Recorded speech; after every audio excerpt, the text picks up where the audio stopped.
નમસ્તે પોરબંદર। હું મેરુભાઈ ઓડેદરા, કુતિયાણા વિધાનસભા પ્રભારી, આમ આદમી પાર્ટી।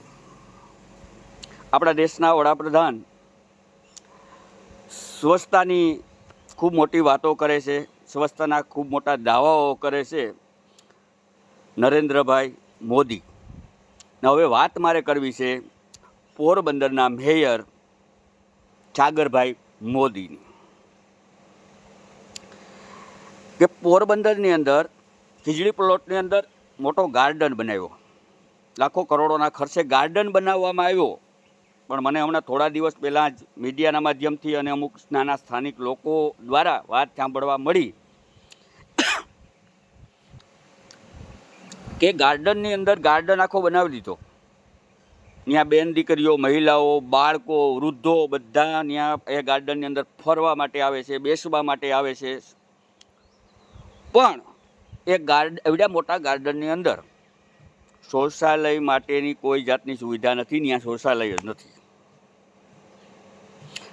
વિચાર કરો, કરોડોના ખર્ચે ગાર્ડન તો બનાવી દીધો, પણ એ ગાર્ડનમાં શૌચાલય નથી। અને બીજી મજાની વાત એ છે કે પોરબંદર મહાનગરપાલિકાના મેયર છાગરભાઈ મોદીનો બંગલો સામે જ છે, એક્ઝેક્ટ સામે એ ગાર્ડન આવેલું છે। વિચાર કરજો, જે પોતાના ઘરની જ સામે, પોતાના રહેઠાણની સામે જે ગાર્ડન છે, એ ગાર્ડનની અંદર એક શૌચાલયની સુવિધા ન કરી શકતા હોય તો હવે પોરબંદરની તો વાત જ એમ રહી। આ દીવા તળે અંધારું કહેવાય।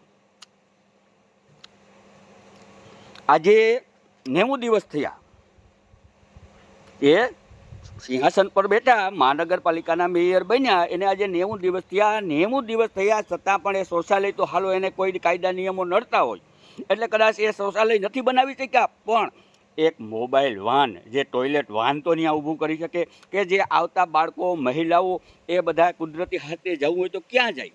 તો એ કુદરતી હાથે જવા માટે પણ હું એ મેયરનો દરવાજો ખખડાવવો પડશે? આ તંત્ર છે જે સ્વચ્છતા માટેના જે હોર્ડિંગો અને મોટા મોટા બેનરો માટે લાખોનો ખર્ચો કરે છે, પણ એક આ તંત્ર છે એક ત્યાં શૌચાલય નથી બનાવી શક્યું। શૌચાલય તો નથી બનાવી શક્યું, ત્યાં એક મોબાઈલ ટોયલેટ વાહન પણ ત્યાં ઊભું નથી રાખી શકતું।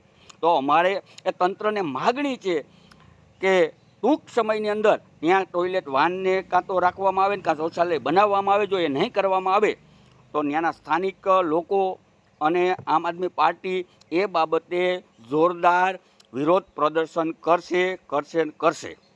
એટલે ટૂંક સમયની અંદર 15 દિવસની અંદર એ ટોયલેટ વાનની વ્યવસ્થા કરવામાં આવે અથવા તો ત્યાં જે શૌચાલય છે બનાવવામાં આવે। અસ્તુ।